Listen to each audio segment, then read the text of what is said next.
morning.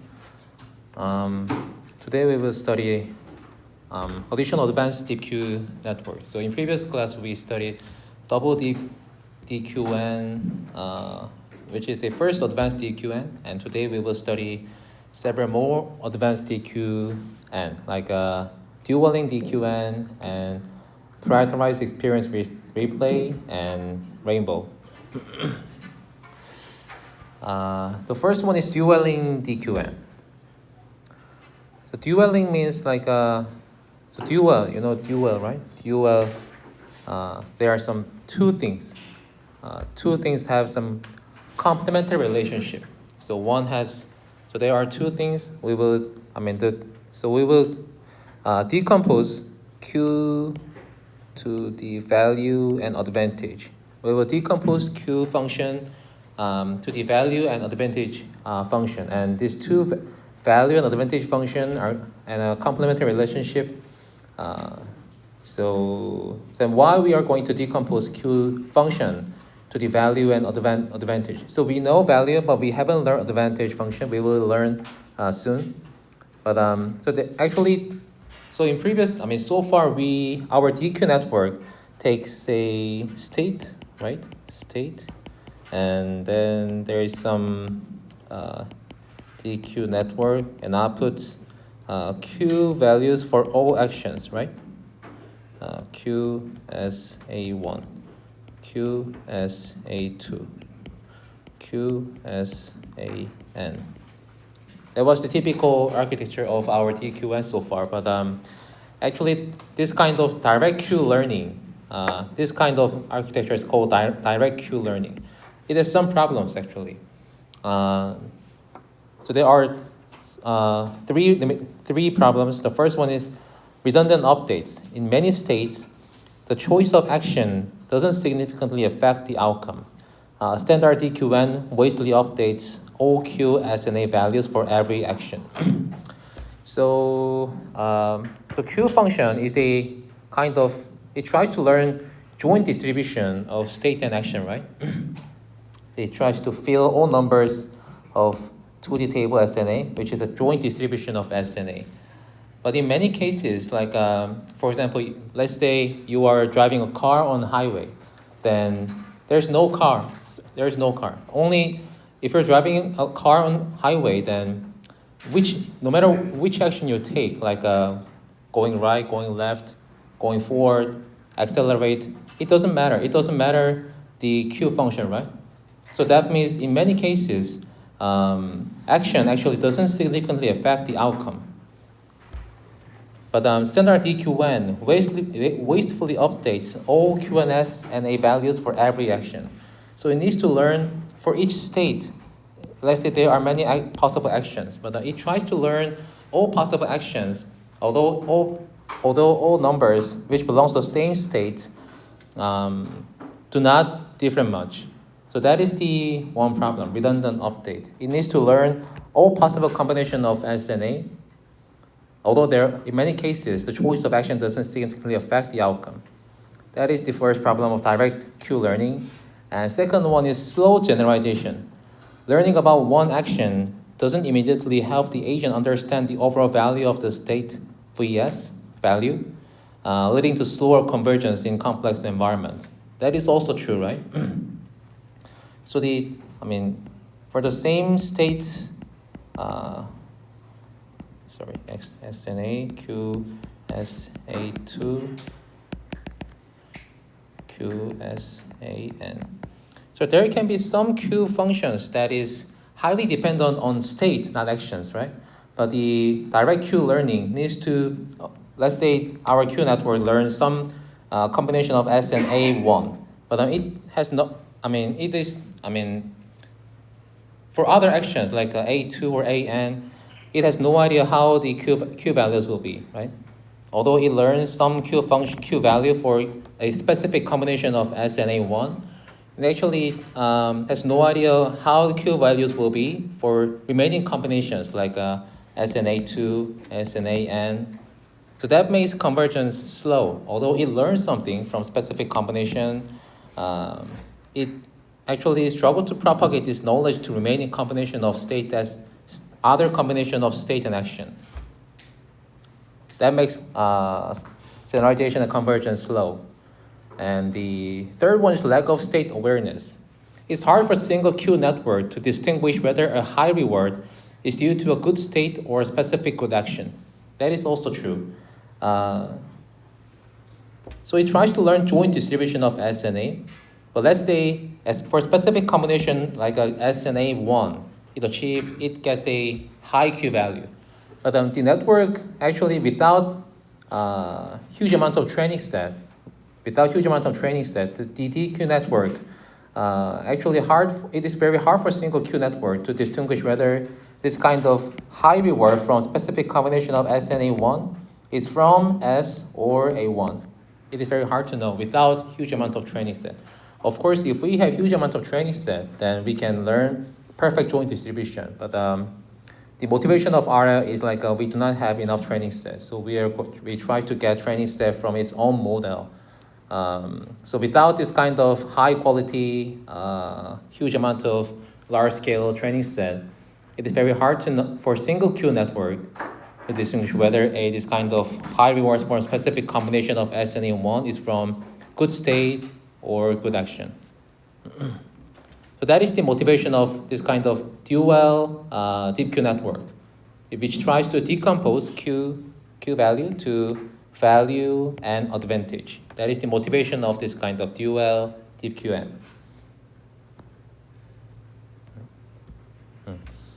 So definition of advantage is not very complicated. Just we have it is just like a subtraction between Q function and value function.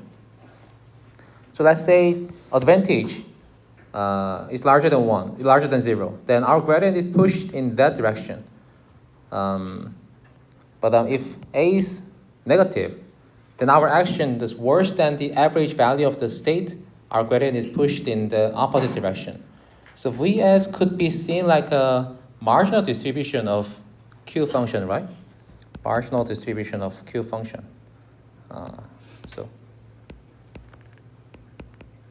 Right? V function could be seen as a marginal distribution of Q function. So it's like tries to average all possible actions. That is the value function. That could be seen as a value function. So what if advantage is positive? Then our estimated Q function is better than average, right? Better than average of all possible actions. Then it is good. We can say it is good. Our estimated Q function is good, right? Compared to average action, all possible average action, our estimated Q function is good, so that our gradient is pushed in that direction. If advantage is positive, then we say our Q value is good. But if advantage is negative, then our estimated Q value is worse than average of all possible actions. Then we do not want our network to be converged to that direction, so our gradient is pushed in the opposite direction, right? So that is the advantage function. Just a simple difference between Q function and value function. You can interpret this equation with this one. Value function could be seen as a marginal distribution of Q function, where Q function is a joint distribution of all possible state and action pairs. Then, let's skip. Then, according to the definition of advantage, we can just add the Q function to the left and right, so that we can rewrite Q function with the summation of value and advantage, right? So this is the thing that I showed you before. In dual and DQN, we separate the estimator of these two elements using two new streams. One estimate state value, and the other estimate advantage for each action, right? So there are two streams. So in the previous one, we only have one stream, right? One stream that directly estimate Q function. But in here, in dual and DQN, we try to decompose Q to the value and advantage function, and so that we have two streams which estimate state value, and the other one estimate advantage for each action, respectively. So So that work that separately computes the advantage and value functions and combine back into a single Q function at the final layer. So we will see visualization in here. So this is the typical DQN that we learned so far, right? It takes a state, input is same state, input is state. State could be like a screenshot of video game. That can be just a state of current environment. This is passed to our network. And then typical DQN, the standard DQN, just directly estimate Q, right? So Q could be, there can be Q for all actions. Like this one is Q as A1, this could be Q as A2, this could be Q as AN, right? That could be standard DQN. But in dual-link DQN, as we discussed, we try to decompose Q to two terms, value and advantage here, right? You can see value is just a scalar, right? Value is just a scalar. And action, no, advantage, it is also determined for each action. A as A1, this one A as A2, this one A as AN, right? According to definition, we can just add them together. Add V as and A as an A, which becomes Q as an A, according to definition, right?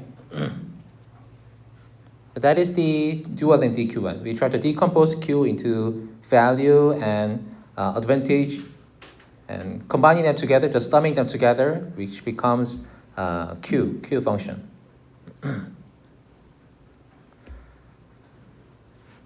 So one stream of fully quantitative layer alpha scalar, as I said, is scalar, and a-dimensional vector, as I said here. And then here, the parameterization is a theta in beta and theta in alpha. So here, this network has a shared feature extractor, which is parameterized with theta, and this fully quantitative layer is parameterized with alpha. This fully connected layer, this one, is parameterized with beta. So here, theta denotes the parameter of the convolution layers, while alpha and beta are the parameters of the two streams of fully quantitative layers. So according to definition, it's just a simple definition, right? We can just summing them together. Sum value and advantage together, which becomes our final Q function. So instead of directly estimating Q function, Q value, we try to decompose that to value and advantage and then just estimate them separately. Once we estimate separately, and then we can just add them together, which becomes our final Q value. And the problem is the equation is unidentifiable. So given Q, we cannot recover V and A uniquely, right? That is true. So in practice, we have some solutions. Like the first one is, once we estimate V and A, but we actually do not have mathematical ground where the estimated scalar and estimated a-dimensional vector actually represent V and A. We do not have any constraints, so we need to make some constraint so that the estimated scalar and estimated vector are really value and advantage vectors. So in practice, the first one people often try is first advantage function estimator to have zero advantage at the chosen action.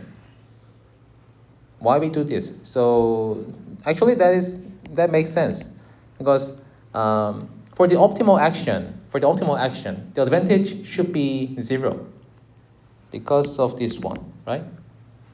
Because of this one. So A star is the argmax of Q function. It's also argmax of advantage.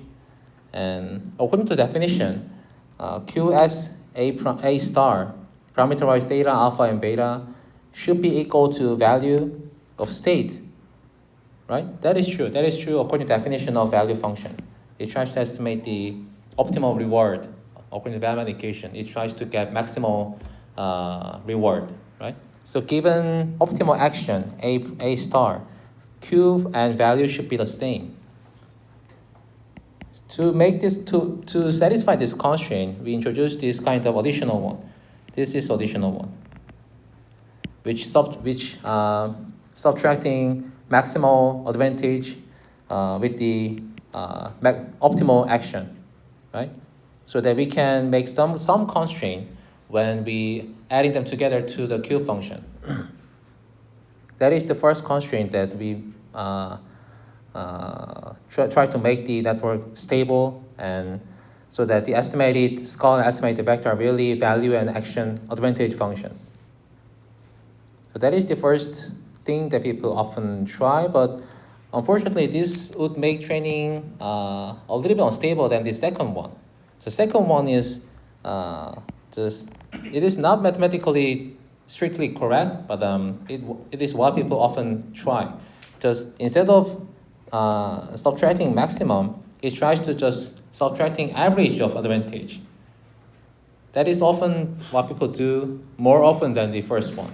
So mathematically, the first one makes more sense according to definition, but in practice, this one, minus max A, would make gradient only backpropagate to a specific combination of S and A star, right? So that could make training a little bit unstable. I mean, other actions that are not non-optimal actions, the gradient will not backpropagate to that action in this term, right? That could make training unstable. That often make training unstable. So instead of selecting only one optimal action, what people often do is just let gradient backpropagate to all possible actions. So we subtract average of advantage for all possible actions. Then gradient could be backpropagate to all possible actions, right? There's no max. It is not using only a specific action. It tries to use all possible actions, so that gradient could be backpropagate to all possible actions, right? So this is second solution. Replace the max operator with the average. Other things are the same. So to increase the stability of the optimization, the advantages only needs to change as fast as the mean instead of having to compensate any change. That is the so this one, the max subtracting max or subtracting average, are some typical solutions in practice to make this kind of dual and DQN more stable. So we can see some visualization. So value advantage silence map. Silence map means tries to visualize where the activation are the highest. It tries to show visualization. Where value function, value estimator, we have two separate estimators, right? So we like to know that where value estimator tries to focus on the input state, and where advantage function estimator tries to estimate from the input state. So this shows the visualization of silence map for two different time steps. Leftmost pairs, which means value. This is value, right? Value function. The value network stream, pay attention to the road and the score. You can see the red ones indicate high activation. You can see there are high activation on the score, and at the end of the road, you try to see this kind of thing. The advantage stream, on the other hand, does not pay much attention to visual input because its action choice is practically irrelevant when there are no cars in front, right? So, I mean, the value function, it only focuses on state. So value, only state. Advantage takes care of both state and action. So some future reward that is only dependent on current state could be the score and whether the race is finished, right? So that the value function estimator tries to see current score, game score, and end of the road, while advantage function, it now tries to see some action-specific reward, right? If there is no car in front of our current car, then, I mean, any action could not make any difference, right? No matter you go right, you go left, you go forward, you go backward, there's no difference on the score. So advantage function does not focus on anything on the input image. But if there's a car in front of us, we need to control our car to avoid collision with the other cars, right? So we need to take some actions so that if there is a car in front of us, then the advantage function estimator tries to focus on the input image, input state, and then take some actions that can avoid collision with the other cars. So rightmost pair, that shows this one. The advantage stream pays attention as there is a car immediately in front, making its choice of action very relevant. So if there is no car, then advantage function do nothing because action will make no difference. But if there is a car in front of us, then it tries to do some action so that there can be some action-specific activation, while all these state-relevant activations are made in the value estimator. So that the visualization shows somehow we decompose the Q function successfully in some sense, right? And that is the motivation of the DQN. Dual in DQN. Without decomposition, the Q function needs to learn all things, which can be a little bit ambiguous. So dual in DQN tries to decompose V and advantage. And this kind of advantage function will be used for all later stuff. Like these days, people use PPO.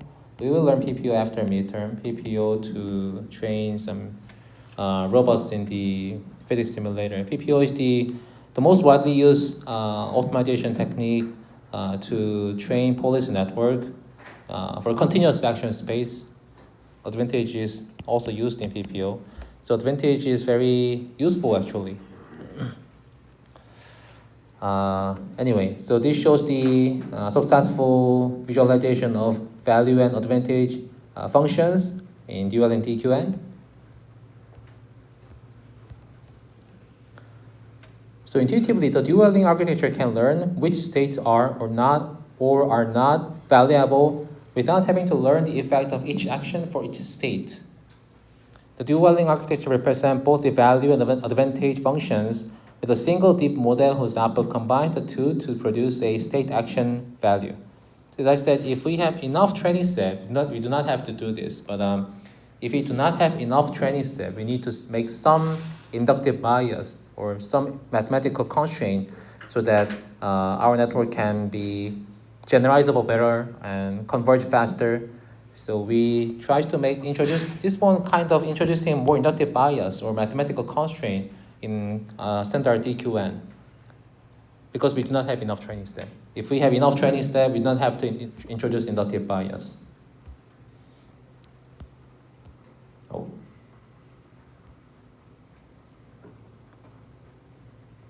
So far, okay? Any question about dual-link DQN? And let's proceed to prioritize experience replay. So we are actually familiar with experience replay, right? Experience replay is introduced in DQN to make training set. So without experience replay, without experience replay, the problem is online RL agent incrementally update their parameter while they observe a stream of experience. In their simplest form, they discard incoming data immediately after a single update, right? Without experience replay, in their simplest form, they discard incoming data immediately after a single update. They do not use it again. That was the problem of online RL agent without experience replay. So that there are two issues: strongly correlated updates that break the IID assumption, and rapid forgetting of possibly rare experiences that will be useful later. Without experience replay, the online RL agent suffer from this kind of two issues. So that we actually introduce experience replay, right? Experience replay. Break the temporal correlation by mixing more and less recent experience for the updates. And rare experience will be used for more than just a single update. That is the, so these are motivation of experience replay, so that we learn experience replay, which can address these two limitations of break the temporal collision by mixing more and less recent experience for the updates, and rare experience will be used for more than just once, so that we learn experience replay.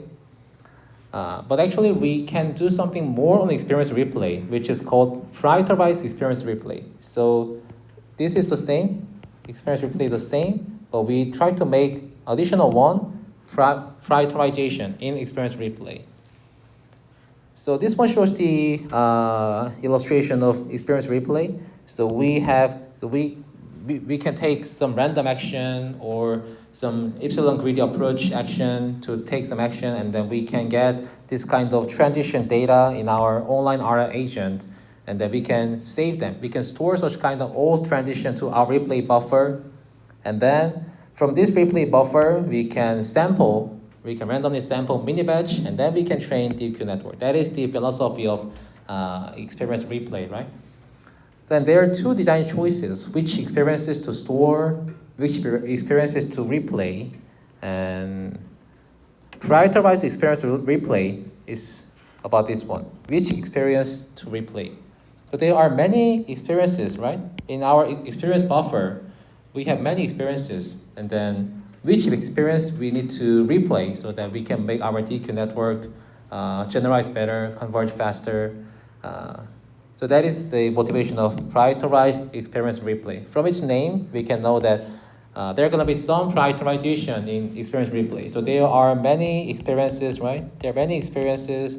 Then from its name, we can know that it tries to make some prioritization. It tries to make some rank in the buffer so that with some experience with the high prioritization will be used more often than other experiences with less priority. That is the philosophy of prioritized experience replay, PER. So this one shows kind of extreme example why we need PER. It's like a blind cliff walk. You know, blind is somebody who cannot see, and cliff is like some region that we can fall like this. So blind cliff walk. So there are two possible actions, right and wrong, going right or wrong, right? We start with this state 1, and then once we reach to the final state n, then we can get reward. Let's say our environment looks like this. And if we go left, then it's wrong. Then we always go back to the first state. So there can be two actions, right and wrong. And the episode is terminated when wrong action is chosen. That is a very extreme case, right? So our online agent needs to figure out, we need to always go to right. That is kind of extreme example. And taking the right action progresses through a sequence of n states, at the end of which lies that the final reward of one reward is 0 elsewhere. It's a very extreme case, right? Why an extreme case? Because the rare success problem in blind cliff walk, finding a reward is like 1 in 1024 chances, right? It's very extreme. There are many possible actions. Let's say n is equals to 10. Then we always need to choose going right for each state. There can be 1024 possible combinations, and among 1024 possible actions, we only need to take only a single action that always going right? Only single sequence of action gives us a reward. Other possible action combinations, they do not give any reward. So a very extreme environment. So in blind cliff walk example, finding a reward is like a 1 in 1024 chance. And standard DQN often buries this rare success under thousands of useless failures. The episode is terminated when wrong action is chosen. That's true, right? In our experience replay, we always store our transition experience to our replay buffer. And our replay buffer, there can be always like, let's say, state 0, state 1, action 1, state 2, reward 0, or reward 0. Most of the transition will have reward 0, right? Because only single transition makes a reward 1, right? So most of the transition in our experience buffer will suffer from 0 reward. So luckily, fortunately, let's say our agent somehow reached to the final state and then it got reward 1. But in our experience buffer, there are many useless failure cases which suffer from 0 reward. So standard DQN, which just uniformly samples some mini batch from the experience buffer, it just varies this rare success under thousands of useless failures, right? So most of the trainings that will have 0 rewards, our DQN will learn nothing because reward is 0. So that basically terminates when wrong is action chosen. So this kind of extreme environment will suffer from this kind of problem in standard DQN and uniform experience replay sampling. So we need to do something, right? In some cases, this kind of environment could be possible. So we need to do something, and so that we introduce TD error first. TD is a short word of temporal difference. It's like in one word, it's like a surprise. The TD error measures how much our agent is surprised. And unexpected success creates high TD error, signaling that the specific transition is goldmine for learning. So, it tries to, by introducing TD error, we can quantitatively evaluate whether the transition is valuable or not, and then this transition should have high priority or low priority based on TD error. We can quantitatively evaluate prioritization of all experiences. And prioritized replay, in short PER, identify these surprise moments and replays them much more frequently. So this ensures that the agent immediately learns from its rare success, drastically speeding up convergence. So that is the philosophy of PER. Among many possible transitions in our experience buffer, let's say our agent sampled mini batch always has 0 reward, but in some case, in very rare case, our transition has a high reward. Then it is a surprise moment. That means high TD error.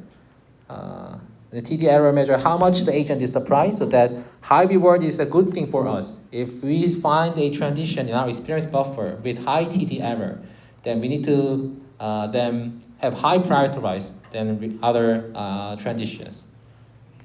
And then based on the TD error, we can quantitatively evaluate prioritization of our experiences. So this delta is a TD error. Vanilla DQN, we know double DQN, we learned in the previous class, right? Let's see the delta, which is TD error for vanilla DQN. It's just RT and gamma max Q theta ST plus 1A, right? That is the target of, in typical Q learning, that is the target of our Q learning, right? And this is prediction. So we measure difference between target and prediction. That is called TD error. In double DQN, we learned that we introduced different parameter for determining action and value, right? So we use theta and theta prime. So anyway, we try to get difference between target and prediction. That becomes delta I, which is a TD error for the transition, for a specific transition. If delta I is 0, our prediction is perfect, right? That is really good. But TD error is large. Our prediction is completely wrong. So high TD error has high priority in our replay buffer. So when delta is 0, then that means our transition, our estimated prediction is good. So that that means our DQ network is doing good job in that case, right? So we do not need to pass such example to our network again. We need to pass some examples that our network fails more often, right? So that we need to figure out hard cases. That is so that if this one is easy case. This one means hard case. If delta I, absolute value of delta I is very small, then that means difference between target and prediction is very small. So that means our prediction is good. That means easy example. Then we set low priority for easy example. If absolute value of delta I is large, that means our prediction is completely wrong. Then that can be seen as a hard case. And then for hard case, which has the high TD error, we has high priority in our replay buffer, right? According to this kind of TD error, we can make priority in our replay buffer. That can be computed in a typical vanilla DQN or double DQN. So two ways getting priorities, denoted as PI, direct proportional prioritization. We can just use TD error as it is, as a priority, right? Where epsilon is a small constant ensuring that sample has some non-zero probability of being drawn. I mean, some examples might have very zero, almost zero delta I, so that if we just use delta as it is, then there can be some transition which have zero probability of being drawn, so that we just add some small constant to ensure that the same sample has some non-zero probability of being drawn. That is the just direct proportional prioritization. Just use delta I as it is for the priority. And second one might be a rank-based method. Just we can make a rank. We can make a rank based on TD error, and then we can just make an improportional priority, which is improportional to rank. Rank is just the rank of transition I, where when the replay memory is sorted according to delta I, absolute value of delta I. So let's say if delta I is very small, like then rank is then if rank is 1, the first one, then PI could be 1. If rank is 100, then PI could be 1 divided by 100, right? So using this kind of TD error, which is denoted by delta, we can quantitatively evaluate the priority of experiences in our replay buffer. And there can be a couple of ways to define the priority. The first one is just a direct proportional prioritization, and the second one is a rank-based method.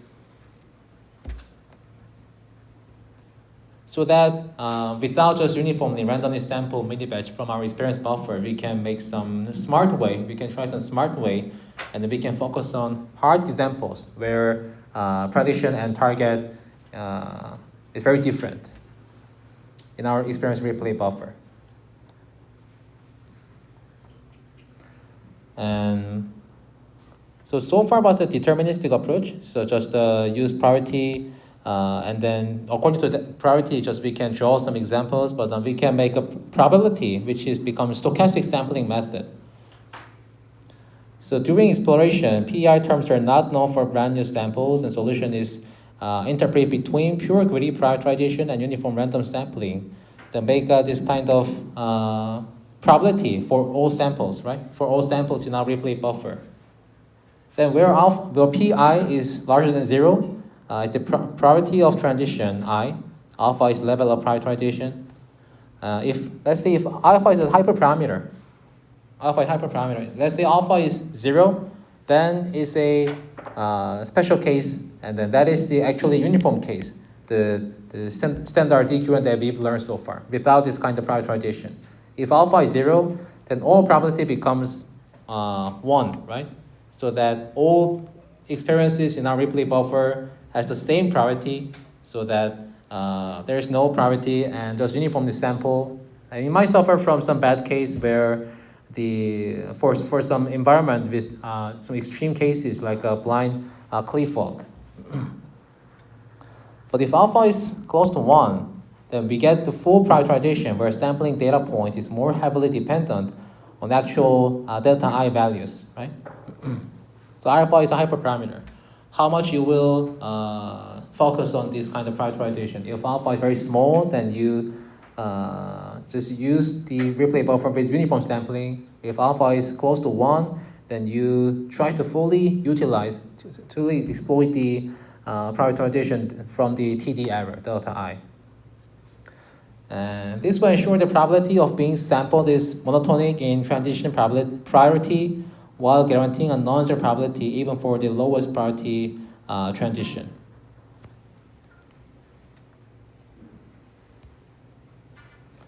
And so this one is priority. which sample are we going to sample more often? That is about the sampling. You can know sampling, and this is, this is just a, this WI is not, it is not for sampling. It is, used for learning. We will see the pseudocode of this kind of PER soon. The WI is not for sampling. Once we sampling, how much weight it will be used for updating our theta, network parameter theta. We will learn this one. Use important sampling weights to adjust the weighting, updating by reducing weights of the often seen samples. So WI is N is the total number of replay in our buffer. PI is just a priority that we've learned so far, and beta is hyperparameter.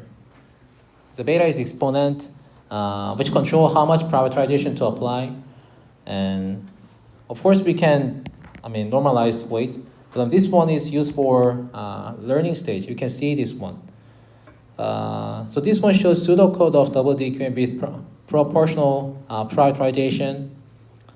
The inputs are mini batch K, step size eta, and replay period K, size N, exponent alpha and beta. The important thing is this one, red rectangular.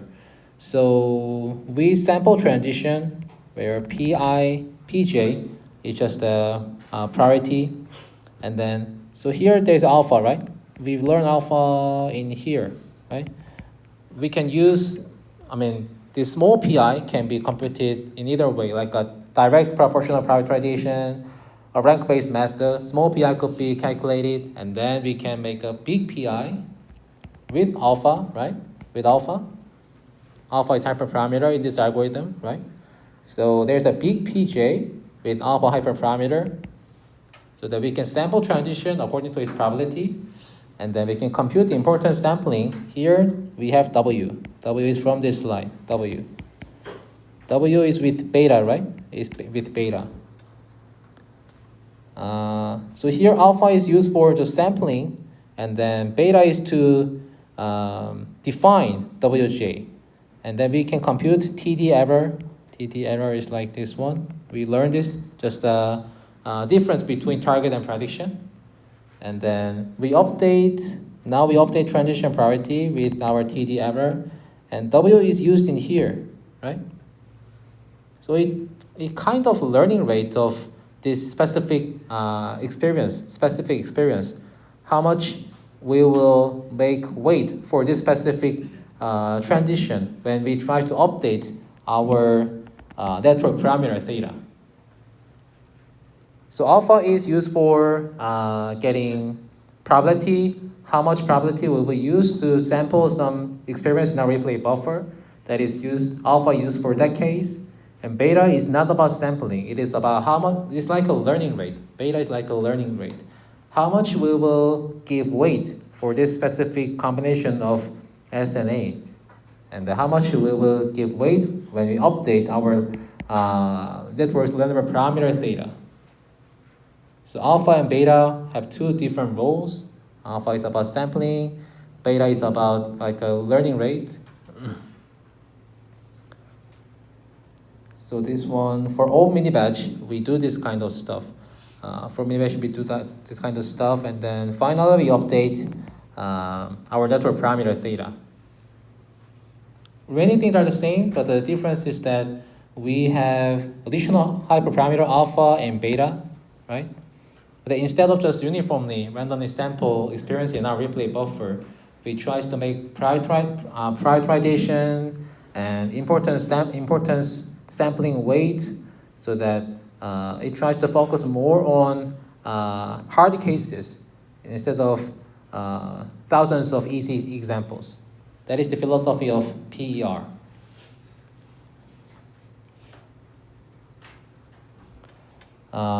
It's built on top of experience replay buffers, and uniform sampling from a replay buffer is good default strategy, but it can be improved by prioritized sampling that will weight the samples so that important ones are drawn more frequently for training. And the key idea is to increase the replay probability of experience to pools that have a high expected learning progress. measured by delta. This leads to both faster learning and better final policy quality as compared to uniform experience replay. It's not very complicated, right? It's straightforward. Which tries to make a prioritization in our experience buffer. So without this one, anyway, it's built on experience buffer, and without this kind of prioritization, our replay buffer will suffer from thousands of useless cases. So that it tries to make some prioritization and focus more on hard cases, right? Any question or unclear thing about the PER? Okay. 네. 제가 알기로 인터 샘플링이 몬테카를로 에스티메이션의 분산을 줄이기 위해서 아니면 원래 그 분포에서 샘플링하기 어려울 때 사용하는 걸로 알고 있는데 지금 현재 그 스토캐스틱 샘플링 메소드에서 프로버빌리티 디스트리뷰션을 뭔가 잘 해놨는데 여기서 이제 인포턴스 샘플링을 사용해서 하는 게 실제로 그 결과적으로 뭐 분산을 줄이는 데 효과가 있었다든지 이런 게 있었나요? 몬테카를로 샘플링에서 분산 줄이는 것까지는 사실 저도 잘 모르겠는데 두 개를 다 쓰는 거는 맞아요. 알파 써서 트랜지션 고르는 거랑 그걸 베이스 얼마나 적용할지를 하는 게 맞는데 뭐 앞에서 많이 골랐다 하더라도 그거에 더 스페시픽하게 큰 웨이트를 주고 싶을 때가 있거든요. 근데 어느 정도 비슷한 의미는 맞아요. 앞에서 알파 쓴 거랑 베타 쓴 거랑 둘 다 어려운 케이스에 포커스 하겠다는 거는 맞는데 사실 그래서 이제 그 두 개를 반드시 써야 되냐 하면은 뭐 그건 실험이 필요할 수 있는데 일반적으로 두 개 다 쓰는 걸로 알고 있어요. 근데 앞에서 이제 몬테카를로는 사실 디스트리뷰션 모를 때 샘플링으로 얻는 건데 저희는 뭐 이 TD 에러로 어느 정도 모든 트랜지션마다 프라이어리티를 다 퀀티티브하게 이밸루에이션 했거든요. 그래서 이런 경우에는 막 몬테칼로 그런 것까지 쓸 필요는 없을 것 같고 그냥 TD 에러로 하면 될 것 같은데 뭐 어려운 경우는 뭐 하실 수도 있겠죠. 근데 일반적인 경우에는 아마 이 정도도 되는 걸로 알고 있어요. 네.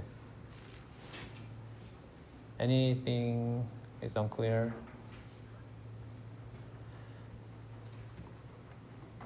Okay, then the final one is Rainbow. Rainbow is just the name of paper.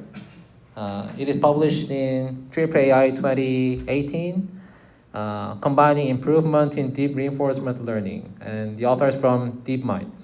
So you can see from its name that it tries to combine improvement in deep reinforcement learning.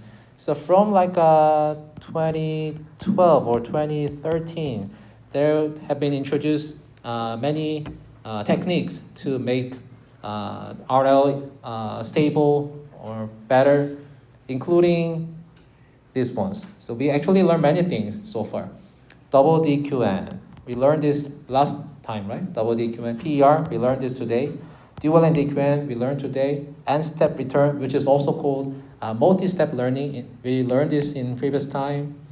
And standard DQN, we learned this 2 weeks ago. Distributional RL and noise nets are the new one. We will simply briefly learn now. But all these 7 ones. So Rainbow consists of 7 stuff, right? So that is the reason why this name of paper is Rainbow. It just combines 7 components, where each component is already studied from 2013, but just combined all together for a complete algorithm. That is the contribution of this paper. So it tries to analyze this kind of each component as how much performance improvement it will make for each component, right? And we will learn this one, distributional RL and noisiness. They are just not very complicated. So distributional RL is in one sense, it's trying to learn distribution of Q function instead of just estimating them directly. So from scalar to distribution, instead of estimating a single average value QSNA, the agent learns the entire probability distribution of future reward, the value distribution. It tries to learn probability distribution instead of just average value of QSNA. And it captures not just the expected reward, but also the uncertainty and risk. This helps the agent distinguish between stable small reward and risky big reward. and better gradient flow. So learning a full distribution provides more informative signals for the neural network, leading to more stable and robust feature representation. This will not be included in test. Just I want to try to introduce this kind of stuff. Rainbow is the very famous paper, so I just wanted to introduce this one. This will not be included in midterm exam. So you can be relaxed. This one will not be included in midterm exam. So it's like a generative approach, right? Generative approach tries to estimate probability instead of estimating some values directly. So it introduces estimating distribution instead of estimating Q values directly. And this one is noisy nets for exploration. So we see this kind of word lots of times, right? Exploration, explore. It's actually true. So RL, by nature, it does not have ground truth. So that we need to explore in many directions to find some sweet spot with the high reward. It needs to explore many states. So that is actually nature of RL. It needs to explore much. But of course, just simply exploring will make network diverging, right? Oscillating. So we need to make a balance between exploration and exploitation. But anyway, the noisy net is for exploration. The traditional method like epsilon greedy used external noise and noise nets, but we learned this one, noise epsilon greedy, right? And noisy nets inject learnable noise directly into network weights. So what does this mean is that in linear regression, we often use Wx plus b, right? W and b are learnable parameter. So instead of defining W as a tensor, we can make like a mu epsilon. Am I right? This one? Yes. So that, and this one is random noise. So that so it tries to introduce noise in the network weight. That is all actually. Noise nets inject learnable noise directly into network weights. And state-dependent exploration. Since the noisy part of parameters, the agent learns where and when to explore based on the current state, rather than just flipping a coin randomly. And consistency, the noisy net states consistent throughout this episode, allowing the agent to execute complex multi-step explorativity behaviors that are impossible with simple epsilon greedy. So these are two new things, distributional RL and noisy nets. Then by combining all together, this is the figure 1 of this table. It looks like rainbow, right? There are 7 colors. And the gray one is DQN, just simple DQN. And let's see this one. The purple one is double DQN, where you can see there's a clear difference, clear improvement when we introduce double DQN. And prioritize double DQN, where is it? This one. Prioritize today's PER. It also improves the performance, right? And dualing the double DQN, where is it? Green one. Compared to green one and purple one, you can see difference. So dualing also is helpful. Maybe actor critic is not included in this. We haven't learned this one, but we will learn this one later. Anyway, distributional DQN, where is it? This one, distributional DQN, and simple this one make a huge difference, right? And noise DQN, where is it? Noise DQN. So this one, relatively small improvement, but still we have improvement. And combining all together, we have this kind of colorful result, rainbow.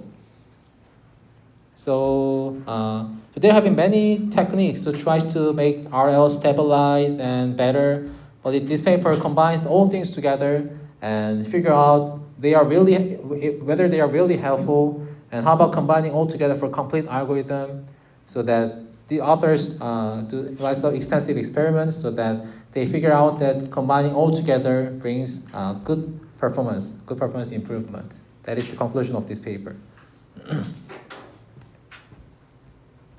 So this is the end of today, and any questions?